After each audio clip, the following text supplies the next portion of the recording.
دیکھ رہے ہیں سٹی انڈیا نیوز چینل، حق کی آواز۔ اشرقت نفسي بنور من فؤادي حينما رددت يا رب العباد، وانتشت روحي وصار الدمع يجري.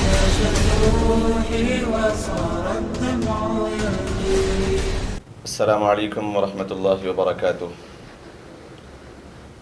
نحمده ونصلي على رسوله الكريم اما بعد فاعوذ بالله من الشیطان الرجیم، بسم اللہ الرحمن الرحیم۔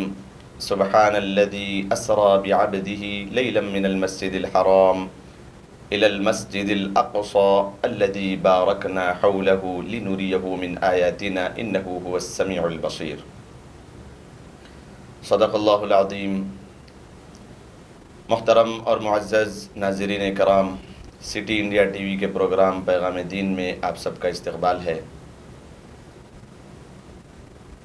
فلسطین اور بیت المقدس مسجد اقصیٰ کی اسپیشل سیریز آپ سب کے سامنے پیش کی جا رہی ہے، جس کا الحمدللہ یہ 13واں ایپیسوڈ ہے۔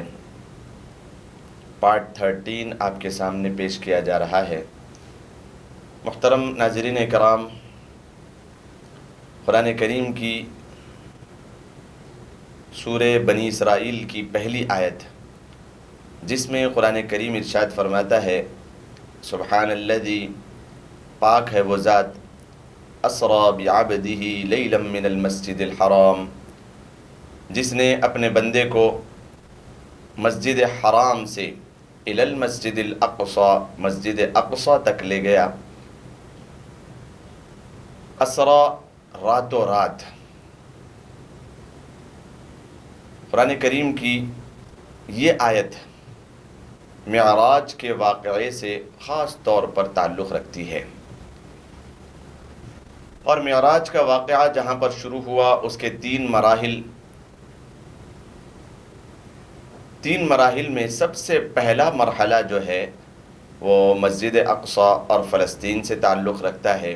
اسی لیے انشاءاللہ چند جھلکیاں سفر معراج کی آپ کے سامنے پیش کر کے پھر انشاءاللہ اگلے دور میں فلسطین اور بیت المقدس کی کیا تاریخ رہی انشاءاللہ پیش کی جائے گی۔ محترم ناظرین اکرام، فلسطین اور بیت المقدس یہ سب سے پہلی منزل رہی ہے آپ علیہ الصلاۃ والسلام کے معراج کے سفر میں۔ سفر معراج کا آغاز کس طریقے سے ہوا وہ میں نے آپ کے سامنے بتایا کہ اللہ کے نبی علیہ الصلاۃ والسلام ام ہانی رضی اللہ تعالی عنہ، جو کہ ابھی مسلمان نہیں ہوئی تھی، فتح مکہ کے وقت آپ مسلمان ہوئی۔ فتح مکہ کے وقت آپ کے جو شوہر تھے وہ کہیں پر چلے گئے تھے بھاگ کر، اور وہیں پر کفر کی حالت میں ان کا انتقال ہو گیا۔ لیکن حضرت ام ہانی رضی اللہ تعالی عنہ، جو اللہ کے نبی علیہ الصلاۃ والسلام کی پھوپھی ذات بہن ہے، آپ نے فتح مکہ کے وقت اسلام کو قبول کر لیا تھا۔ حضرت ام ہانی رضی اللہ تعالی عنہ، فتح مکہ اللہ کے نبی علیہ الصلاۃ والسلام کے ساتھ پیش آ رہا ہے 8 ہجری میں۔ 8 ہجری میں اللہ کے نبی علیہ الصلاۃ والسلام کے زمانے میں پیش آ رہا ہے، اور یہ واقعہ معراج کا واقعہ فتح مکہ سے 10 سال قبل پیش آ رہا ہے۔ کم و بیش 2-4 مہینے کم 10 سال پہلے معراج کا سفر پیش آ رہا ہے، جبکہ آپ نے ابھی ہجرت بھی نہیں کی تھی۔ ہجرت سے 18 ماہ قبل اللہ کے نبی علیہ الصلاۃ والسلام حضرت ام ہانی رضی اللہ تعالی عنہ کے گھر آرام فرما رہے تھے، جو میں نے آپ کے سامنے کچھ واقعہ بیان کیا تھا پچھلے ایپیسوڈ میں۔ حضرت جبرائیل علیہ الصلاۃ والسلام اور حضرت اسرافیل علیہ الصلاۃ والسلام کو اللہ تبارک و تعالی نے ایک بڑی جماعت فرشتوں کی دے کر بھیجا اللہ کے نبی علیہ الصلاۃ والسلام کے استقبال کے لیے۔ حضرت جبرائیل علیہ الصلاۃ والسلام آئے، اللہ تبارک و تعالی کے حکم کے مطابق آپ نے اللہ کے نبی علیہ الصلاۃ والسلام کے قدمین مبارک پر بوسہ دیا، جس کی ٹھنڈک کو محسوس کر جس کی نورانیت کو محسوس کر آپ جاگ گئے۔ اللہ کے نبی علیہ الصلاۃ والسلام وہاں سے اٹھے اور جبرائیل علیہ الصلاۃ والسلام سے باتیں کی۔ آپ نے فرمایا کہ اللہ تبارک و تعالی آپ کی ملاقات کے شائق ہے، آپ کو حکم ہے کہ آپ ہمارے ساتھ چلیں۔ اللہ کے نبی علیہ الصلاۃ والسلام حضرت جبرائیل علیہ الصلاۃ والسلام کے ساتھ گئے، تو سب سے پہلا سفر آپ کا جو تھا وہ مسجد الحرام کی طرف۔ مسجد الحرام میں آپ نے وضو فرمایا، 2 رکعت آپ نے حتیم میں ادا کی، پھر وہاں سے آپ کے دل مبارک کو اور قلب مبارک اطہر کو نکالا گیا، اور اس میں علم اور نور اللہ تبارک و تعالیٰ کی تجلیات وغیرہ کو ڈال کر اس کو بند کیا گیا۔ پھر آپ علیہ الصلاۃ والسلام کو لے کر کے حضرت جبرائیل علیہ الصلاۃ والسلام ایک سواری لائے تھے جس کو براق کہا گیا۔ 2 وجوہات سے اس کو براق کہا جاتا ہے۔ پہلی وجہ اس کی کہ براق ایک روشن چیز کو کہا جاتا ہے، سفید چیز کو، براق روشن اور سفید، اور یہ اتنا چمکتا ہوا سفید جانور تھا جس کی نظر اس پر پڑ جاتی وہ بھا جاتا، اتنا سفید جانور تھا، اس وجہ سے اس کو براق کہا گیا۔ یا پھر اس کی دوسری وجہ تسمیہ یہ تھی کہ براق یہ بجلی کے مانند میں ہے، اتنی تیزی کے ساتھ یہ دوڑتا تھا جس طریقے سے بجلی چلتی ہے کہ سیکنڈوں میں وہ اپنا سفر طے کر لیتی ہے، ٹھیک اسی تیزی کے ساتھ اور اس سے زیادہ تیزی کے ساتھ یہ دوڑنے والا تھا، اس وجہ سے اس کو براق کہا گیا۔ براق پر آپ نے تشریف فرمایا۔ براق کی ہیئت کیسی تھی، کیفیت کیسی تھی، تو وہ بھی علماء کرام نے بیان فرمایا کہ براق ایک دراز گوش، یعنی گدھے سے تھوڑا سا بڑا اور گھوڑے سے تھوڑا سا چھوٹا تھا، بالکل سفید، صاف، شفاف اور بہت خوبصورت، جنت سے بھیجا گیا ایک جانور تھا۔ اللہ تبارک و تعالیٰ نے اس پر آپ کی سواری فرمائی اور بڑی تیزی کے ساتھ دوڑنے والا تھا۔ حتیم میں 2 رکعت ادا کرنے اور اپنے قلب اطہر کے اس آپریشن کے بعد اللہ کے نبی علیہ الصلاۃ والسلام اس پر سوار ہو گئے، بڑی تیزی کے ساتھ گزرتے مسجد الاقصیٰ کی طرف۔ اب اصل سفر ہے، یہ پہلا مرحلہ ہے۔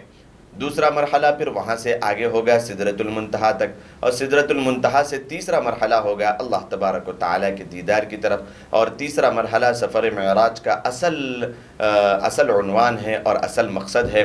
تو یہاں سے آپ کے بیت المقدس جانے تک کچھ منزلیں آئی۔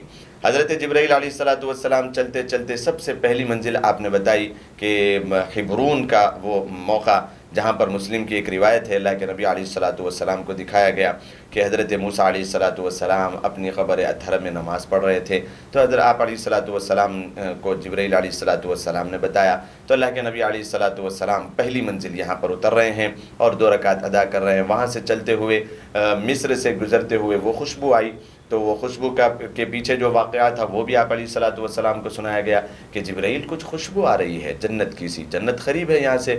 اللہ کے نبی علیہ الصلاۃ والسلام کو وہ پورا واقعہ سنایا گیا کہ اللہ کے نبی علیہ الصلاۃ والسلام فرعون کے دور میں ایک ماں نے ایمان قبول کر لیا، موسیٰ علیہ الصلاۃ والسلام پر ایمان لائی، تو فرعون نے اسے بڑے دردناک انداز میں اس پر ظلم کیا، تو اور اس نے ایمان کے خاطر، اللہ کے خاطر اس کو برداشت کیا کہ وہ واقعہ اس طریقے سے تھا کہ اپنی 2 بچیوں کے ساتھ ماں نے ایمان کو قبول کر لیا، تو فرعون نے اس کو طلب کیا، بلایا اور اس سے کہا کہ بھئی تم نے موسیٰ پر ایمان لایا ہے؟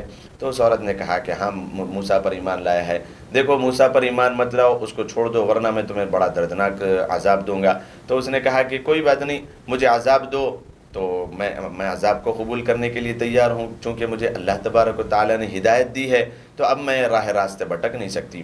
فرعون نے کہا کہ ایک بڑی کڑھائی لائی جائے اور اس کے اندر تیل کو ڈال کر گرم کیا جائے، اور اس کو گرم کیا گیا اور کھولتا ہوا جب اس کو بنا دیا گیا تو حضرت موسیٰ علیہ الصلاۃ والسلام پر ایمان لانے والی اس عورت کو کہا گیا کہ دیکھو تمہاری بچیوں کو تمہارے سامنے اس میں ڈال دیا جائے گا، اگر تم ابھی بھی منظور ہے، اگر تم صرف کلمہ کفر پڑھ لو تم آزاد ہو سکتی ہو۔ تو اس نے کہا کہ یہ تو میری 2 بچیاں ہیں، اللہ تبارک و تعالیٰ مجھے 2000 بیٹیاں بھی دیتی تو میں اس کو موسیٰ علیہ الصلاۃ والسلام پر اور میرے رب یعنی اللہ تبارک و تعالیٰ پر قربان کرنے کے لیے تیار ہو جاتی۔ تو اللہ تبارک و تعالیٰ کی اتنی زیادہ خشیت اور اللہ تبارک و تعالیٰ سے ایسی محبت اور اللہ تبارک و تعالیٰ کا ایسا احترام اور دین اسلام کی ایسی عظمت اس کے دل میں بیٹھ گئی تھی، اس کے سامنے اس پہلی بڑی بیٹی کو اس کے تیل میں ڈالا گیا، وہ جل بھن کے خاکستر ہو گئی، پھر چھوٹی کو ماں کے سامنے ڈالا گیا، وہ بھی جل بھن کے خاکستر ہو گئی، اور پھر ان کو ڈالا گیا۔ اس کی ایک التجا تھی کہ فرعون جب مجھے جلا دو گے تو ایک جگہ کہیں پر دفن کر دینا، ہماری بچیوں بھائیوں کو اور مجھے ایک جگہ کسی ایک خبر میں دفن کر دینا، ادھر ادھر پھینکنا نہیں۔ تو ٹھیک اس کے کہنے کے مطابق فرعون نے اسے ایک جگہ دفن کرنے لگا دیا۔ تو جبرائیل علیہ السلام نے ارشاد فرمایا کہ یہ وہ جگہ ہے، اللہ کے نبی علیہ السلام، ہم یہاں سے جہاں سے گزر رہے ہیں یہ وہ جگہ ہے، اللہ تبارک و تعالیٰ نے اس کی موت کے بعد سے اس کو جہاں پر دفن کیا ہے آج تک جنت کی خوشبوئیں وہاں سے آتی رہتی ہے، یہ وہ جگہ ہے۔ اللہ کے نبی علیہ السلام نے وہاں پر بھی 2 رکعت ادا کی۔ حضرت موسیٰ علیہ السلام کی خبر کے پاس بھی آپ علیہ السلام نے 2 رکعت ادا کی۔ پھر آگے چلتے ہوئے اللہ کے نبی علیہ السلام کو کہا گیا کہ یہ مدینہ المنورہ ہے۔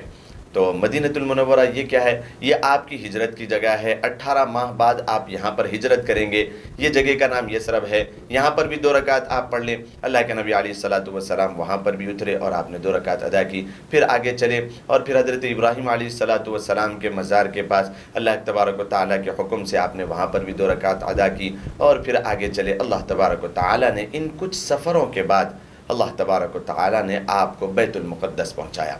بیت المقدس یہ راتوں رات، ایک ہی رات میں اتنا لمبا سفر، اتنا زبردست، قصیر مدت میں بالکل مختصر وقت میں طویل ترین سفر، یہ معراج کا واقعہ ہے۔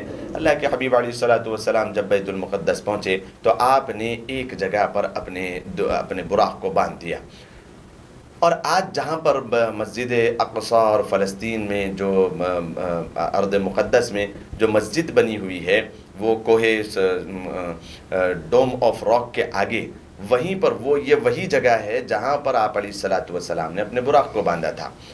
اپنے براق کو جہاں پر آپ نے باندھا، حضرت عمر فاروق رضی اللہ تعالیٰ عنہ کے دور میں جب فتح یابی حاصل ہوئی، آپ نے فرمایا کہ یہاں پر مسجد کو تعمیر کیا جائے، تو آپ رضی اللہ تعالیٰ عنہ کے حکم پر وہاں پر مسجد تعمیر کی گئی۔ یہ وہ مسجد نہیں ہے جو حضرت سلیمان علیہ السلام نے بنائی تھی، یہ وہ مسجد نہیں ہے جو حضرت یعقوب علیہ السلام نے بنایا تھا، یہ وہ مسجد نہیں ہے جو حضرت ابراہیم علیہ السلام کے ساتھ اسحاق علیہ السلام نے بنایا تھا، اور کس طریقے سے بنایا تھا اور آپ نے کیا حکم فرمایا تھا۔ انشاءاللہ وقفے کے بعد اس کی تفصیل آپ کے سامنے بیان کی جائے گی۔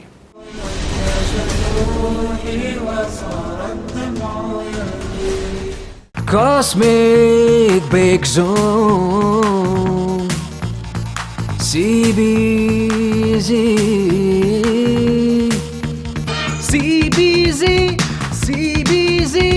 number 1 ہے CBZ۔ کاسمک بیک زون جو شہر محبوب نگر کی مشہور و معروف بیکری ہے، جو ذائقے کے لیے ہی نہیں بلکہ بچوں کو سرور پہنچانے والے ماحول کے ساتھ بڑوں کے ذائقے کا بھی خاص خیال رکھتی ہے۔ ہماری خصوصیت یہ ہے کہ زبان پر رکھتے ہی گھل جانے والے کیک، کارٹون نما کیک، اسپیشل کیک، ایگ لیس کیک یہاں پر دستیاب ہیں۔ اتنا ہی نہیں بلکہ ذائقہ سے بھرپور پیزا، برگر اور کئی اقسام کے آئس کریم اور خاص بسکٹ اور کئی ہمہ اقسام کی بیکری آئٹم اور شیر مال میٹھے کی روٹی، اصلی گھی اور میوہ جات سے بھرپور ڈرائی فروٹ کے روٹ واجبی دام پر یہاں دستیاب ہے۔ آپ اپنے گھروں کی شادیوں اور دیگر تقریبات کے لیے بھی سویگی کے ذریعے اپنا آرڈر بک کروا سکتے ہیں۔ پھر دیر کیوں، تشریف لائیے۔ کاسمک بیک زون جو ریاست تلنگانہ کی جانب سے نمبر 1 بیکری ایوارڈ کا خطاب لے چکا ہے۔ ہمارا پتہ ہے کاسمک بیک زون نزد HDFC bank government hospital road, محبوب Nagar.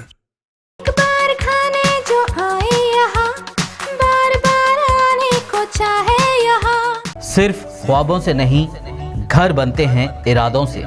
MS techno and company builders and developers لے کر آئے ہیں ایک نیا پروجیکٹ، صابریز Umar enclave super deluxe construction, شاہوں کے شہر حیدرآباد میں، چار مینار کے دامن میں، صرف 1 کلومیٹر کے فاصلے پر، اعظم پورہ فرحت نگر علاقے میں۔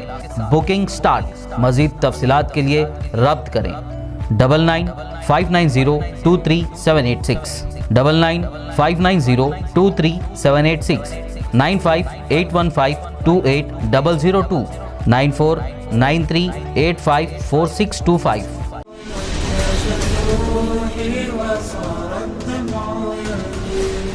محترم ناظرین کرام، وقفے کے بعد پھر آپ سب کا استقبال ہے۔ بیت المقدس اللہ کے نبی علیہ السلام معراج کے موقع پر پہنچ رہے ہیں، اور اس مسجد کے متعلق کچھ تاریخی حقیقت آپ کے سامنے پیش کی جا رہی تھی وقفے سے پہلے کہ یہاں پر جو مسجد آج تعمیر ہے یہ کس کی بنائی ہوئی ہے اور یہ کب اور کس زمانے میں بنی ہے۔ حضرت ابو ذر غفاری رضی اللہ تعالیٰ عنہ نے سے اللہ کے حضرت عمر فاروق رضی اللہ تعالیٰ عنہ نے جب وہاں پر فتح حاصل کی تو اس موقع پر دریافت کیا کہ مسجد کو کہاں پر تعمیر کی جائے، تو حضرت ابو ذر غفاری رضی اللہ تعالیٰ عنہ نے کہا کہ یہ کوہ ہے جس کو یعنی گنبد الصخرہ جسے کہا جاتا ہے، حضرت داؤد علیہ السلام وہاں پر بیٹھ کر قرآن کریم کی تلاوت زبور کی تلاوت کرتے تو سارے کے سارے پرندے اور درندے وغیرہ وہاں پر بیٹھ کے جھومتے، آپ کے ساتھ وہ پہاڑیاں بھی جھومتی تھی۔ یہ وہ پہاڑ ہے، یہ گنبد الصخرہ کے پیچھے یہ والے مقام پر مسجد کو تعمیر کر دیا جائے۔ تو حضرت عمر فاروق رضی اللہ تعالیٰ عنہ نے کہا کہ نہیں، مسجد ہمیشہ آگے رہے گی، کسی بھی سمت میں، کسی کے پیچھے نہیں رہے گی۔ تو آپ نے حکم دیا کہ اللہ کے نبی علیہ السلام نے معراج کے سفر میں اپنے براق کو کہاں پر باندھا تھا، تو جگہ آپ کو بتائی گئی کہ یہاں پر آپ نے اپنے براق کو باندھا تھا، تو اسی کوڑی کے پاس اور اسی جگہ پر آپ نے مسجد کی تعمیر کروائی۔ وہی جگہ آج مسجد تعمیر ہے، مسجد الاقصی وہیں پر بنی ہوئی ہے۔ اس وجہ سے نظر آتا ہے کہ یہ گنبد الصخرہ پیچھے ہے اور مسجد کا حصہ آگے ہے، اور اسے پیچھے کچھ اور گنبد ہیں اور کلیسائیں ہیں وغیرہ ہے، وہ پیچھے بنے ہوئے ہیں، اور بہت تاریخی مقامات وہ بنے ہوئے وہاں پر۔ حضرت عیسیٰ علیہ السلام چونکہ 1,24,000 انبیاء کرام علیہ السلام میں سب سے زیادہ جو وجود پذیر ہوئے ہیں، ان میں سب سے زیادہ اور اکثر انبیاء کرام علیہ السلام کا گزر فلسطین اور مسجد الاقصی کے پاس سے ہوا ہے۔ بڑی مقدس ترین جگہ ہے۔ اللہ کے نبی علیہ السلام وہاں پر پہنچ رہے ہیں، اور یہ دور ہے اس میں وہاں پر عیسائیوں کا اثر و رسوخ ہے اور ان کی حکومت میں مسجد الاقصی ہے۔ بعد میں حضرت عمر فاروق رضی اللہ تعالیٰ عنہ کے دور میں، یعنی اللہ کے نبی علیہ السلام کی وفات کے بعد 5 سال یا 6 سال کے بعد یہ مسجد اقصی اور فلسطین فتح ہوا ہے۔ اس سے پہلے تو ابھی یہ 15 سال پہلے کا واقعہ ہے۔ اللہ کے نبی علیہ السلام کی معراج کا واقعہ بیت المقدس کے فتح ہونے سے 15 سال پہلے کا واقعہ ہے۔ اللہ کے نبی علیہ السلام وہاں پر پہنچے ہیں، وہ جگہ ہے ابھی عیسائیوں کے قبضے قدرت میں، اور ان کی حکومت وہاں پر بنی ہوئی ہے۔ اللہ کے نبی علیہ السلام جیسے ہی وہاں پر پہنچے، اللہ تبارک و تعالیٰ نے سارے انبیاء کرام علیہ السلام کو وہاں پر جمع فرمایا۔ مسجد الاقصی میں سارے انبیاء کرام علیہ السلام جمع ہیں۔ اللہ کے نبی علیہ السلام نے امامت فرمائی، آپ کی 2 رکعت امامت کے بعد اللہ تبارک و تعالیٰ کے حکم سے، چاہت سے، اور حضرت جبرائیل علیہ السلام کے بعد آپ چلے ہیں۔ دوسرا مرحلہ یہاں پر شروع ہوا ہے۔ دوسرا مرحلہ یعنی پہلا مرحلہ مکۃ المکرمہ سے مسجد اقصی بیت المقدس تک، یہ پہلا مرحلہ، اور سفر کا معراج یہ 3 مرحلوں پر مشتمل ہے۔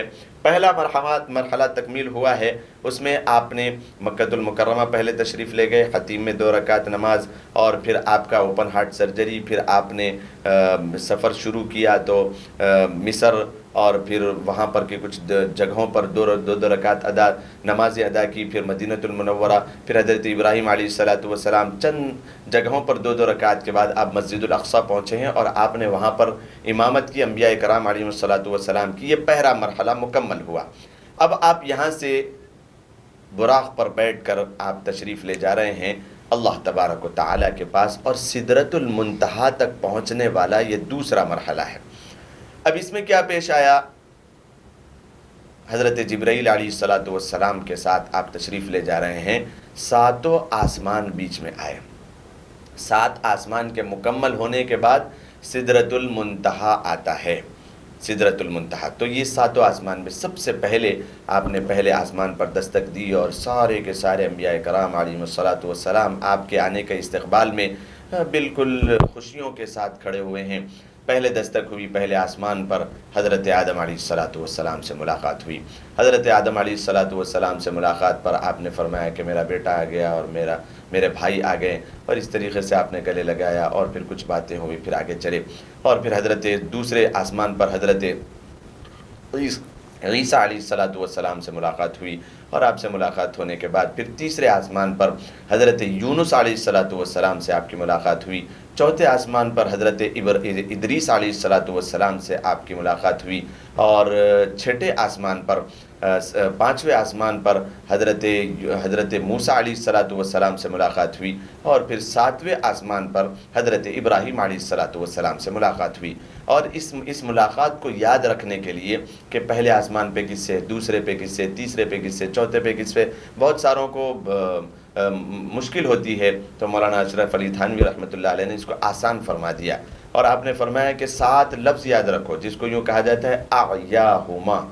اعیاہما اپنے ذہن میں رکھو کہ یہ اعیاہما ایسے لفظ ہے کہ ہر لفظ سے ایک نبی کا نام۔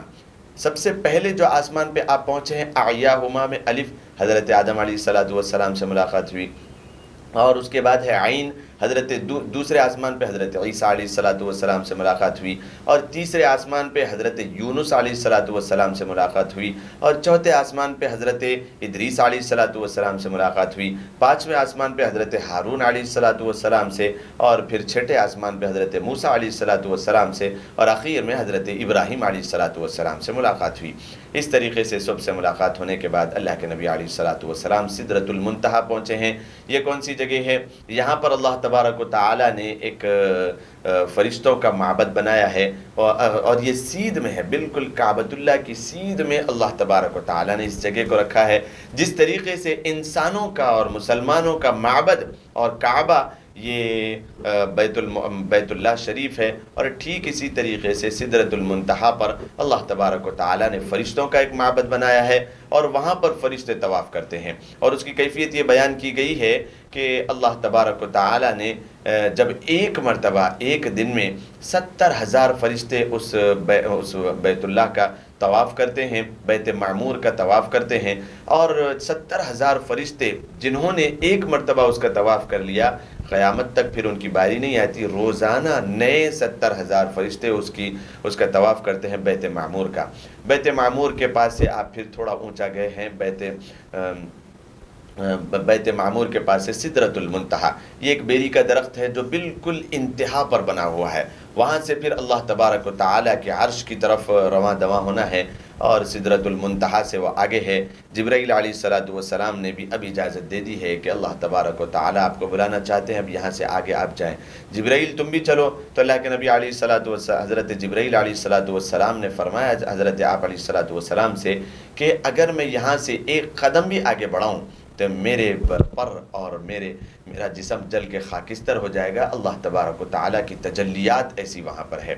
حضرت محمد مصطفیٰ صلی اللہ علیہ وسلم وہاں سے آگے بڑھے ہیں، اور اکیلے 70,000 پردوں کو آپ نے جو ہے نا اڑا کر کے ہٹا کر کے آپ آگے گئے ہیں۔ اللہ تبارک و تعالیٰ نے پھر آپ کو معراج کا وہ واقعہ جو اصل یہ تیسرا مرحلہ ہے، سدرۃ المنتہا سے ثم دنا فتدلی، اور عرش الہی پر اللہ تبارک و تعالیٰ سے ملاقات کے لیے اکیلے تنہا آپ تشریف لے جا رہے ہیں اللہ تبارک و تعالیٰ کی قدرت کے ساتھ۔ اور وہاں پر جب آپ پہنچے ہیں تو سب سے اہم ترین جو چیز پیش آئی ہے، ملاقات پر کیا چیز پیش آتی ہے، وہ اس چیز کو قرآن کریم بیان کرتا ہے۔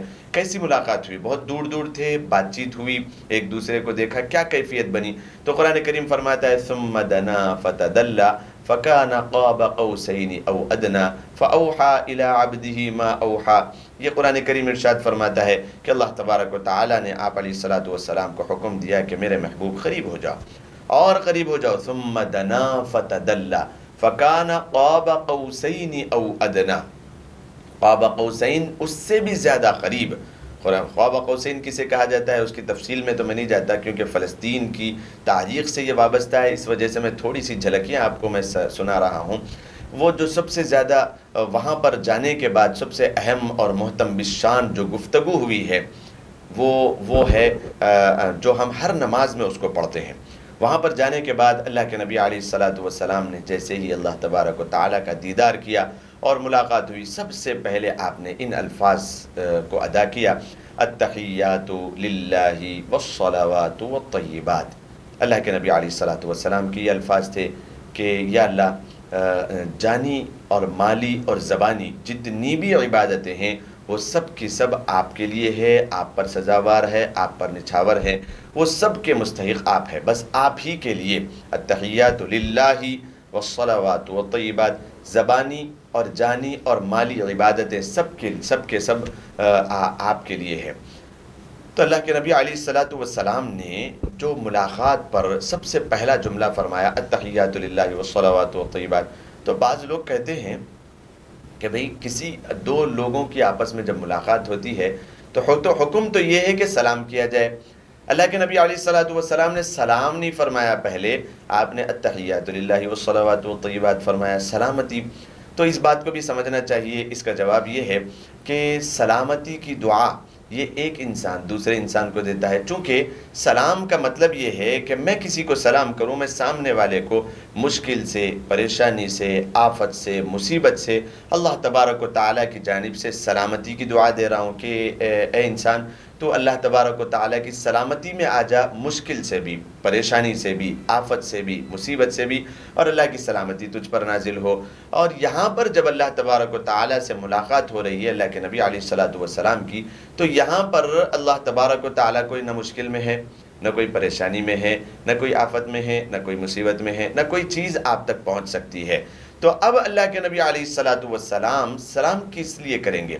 سلام تو انسانوں کے لیے ہے دنیاوی اعتبار سے، اس وجہ سے آپ نے سلامتی کی دعا نہیں فرمائی بلکہ دعا فرمائی کہ یا اللہ زبانی اور مالی اور جانی ساری عبادتیں آپ کو سزاوار ہے۔ تو اللہ تبارک و تعالیٰ نے فوراً آپ کو جواباً ارشاد فرمایا، السلام علیک ایہا النبی ورحمۃ اللہ وبرکاتہ۔ اے میرے نبی، آپ پر سلامتی ہو میری، ایہا النبی ورحمۃ اللہ وبرکاتہ، اور میری ساری رحمتیں آپ پر ہو اور میری ساری برکتیں آپ پر ہو۔ تو اللہ کے نبی علیہ الصلاۃ والسلام پر میں قربان جاؤں، میرے ماں باپ قربان، کتنی زبردست بات آپ نے آگے ارشاد فرمائی۔ اللہ کے نبی علیہ الصلاۃ والسلام نے ارشاد فرمایا اور ہمیں یاد کیا وہاں پر، ہم جیسے گنہگار بندے جب آپ کو بھول جاتے ہیں دنیا میں رہتے ہوئے، آپ کی سیرت سے کوسوں دور ہے اور آپ نے کسی محبت کا اظہار کیا، ہم اس سے بہت دور ہیں، لیکن اللہ کے نبی علیہ الصلاۃ والسلام نے اسی زبردست خوشی کے موقع پر، ایسی زبردست معراج کے موقع پر جب اللہ تبارک و تعالیٰ نے اپنے سے ملاقات کے لیے بلوا لیا، یہ خوشی کا موقع، چھوٹی چھوٹی خوشی جب ہمیں انسان کو آ جاتی ہے تو انسان بڑی سے بڑی چیزوں کو بھول جاتا ہے، احسان فراموش بن جاتا ہے کہ یہ میری سب سے بڑی خوشی کا دن ہے۔ تو اللہ کے نبی علیہ الصلاۃ والسلام کی زندگی میں بھی سب سے زیادہ خوشی کا موقع یہ تھا، لیکن اللہ کے نبی علیہ الصلاۃ والسلام نے اپنی امت کو نہیں بھولا، اپنی امت کے نیک بندوں کو نہیں بھولا، بلکہ جواب میں اللہ تبارک و تعالیٰ کو یہ ارشاد فرمایا، جب اللہ تبارک و تعالیٰ نے یہ فرمایا تھا السلام علیک ایہا النبی ورحمۃ اللہ وبرکاتہ، تو اللہ کے نبی علیہ الصلاۃ والسلام نے فرمایا اے اللہ صرف میرے اوپر نہیں رحمتیں اور برکتیں، بلکہ السلام علینا وعلی عباد اللہ الصالحین، کہ مجھ پر بھی آپ کی سلامتی ہو اور قیامت تک آنے والی میری امت میں جو نیک لوگ ہوں گے، یا اللہ آپ کی سلامتی، آپ کی رحمتیں، آپ کی برکتیں میری امت کے نیک لوگوں پر بھی ہمیشہ کے لیے ہو۔ تو یہ سارا کا سارا جو بھی باتیں ہو رہی تھی اور کنورزیشن ہو رہی تھی، اس کو فرشتے سن رہے تھے، اور وہ فرشتے کے پورے فرشتے جھوم اٹھے اور سارے کے سارے اعلان کرنے لگے، اشہد ان لا الہ الا اللہ اشہد ان محمدا عبدہ ورسولہ۔ ان ساروں نے جو ہے نا اعلان کیا کہ ہم گواہی دیتے ہیں اللہ کے سوا کوئی معبود نہیں، اور اللہ کے رسول علیہ الصلاۃ والسلام اللہ کے بندے اور اس کے رسول ہیں۔ یہ سارا کا سارا جو التحیات ہم ہر نماز میں پڑھتے ہیں، یہ وہی سفر معراج کی دین ہے، یہ اس وقت کا یہ کنورزیشن ہے جو ہم ہر نماز میں پڑھتے ہیں، اور اللہ کے نبی علیہ الصلاۃ والسلام نے جو ہمیں یاد کیا وہاں پر، اس چیز کو اپنے ذہن نشین رکھ کے ہم نیک بننے کی فکر کرتے ہیں۔ یہ واقعہ سفر معراج کا ہے۔ پھر اللہ تبارک و تعالیٰ نے جبرائیل علیہ الصلوۃ والسلام کے ساتھ وہاں پر جنت کی سیر کرائی۔ جنت میں آپ نے بہت ساری چیزیں دیکھی، پھر جہنم کی سیر کرائی۔ میں اس موقع پر جب ہم پہنچے ہی ہیں معراج کے موقع تک، اور فلسطین سے اس کا بڑا تعلق ہے، بیت المقدس سے، اور آپ نے جنت کی سیر کی، جہنم کی سیر کی، تو اس میں کیا ہوا، اس میں کن واقعات کا تذکرہ ہے، تو وہ چند ایک واقعات انشاءاللہ آپ کے سامنے آئندہ ایپیسوڈ میں بیان کیے جائیں گے۔ السلام علیکم ورحمۃ اللہ وبرکاتہ۔ أشرقت نفسي بنور من فؤادي حينما رددت يا رب العباد، وانتشت روحي وصار الدمع، وانتشت روحي وصار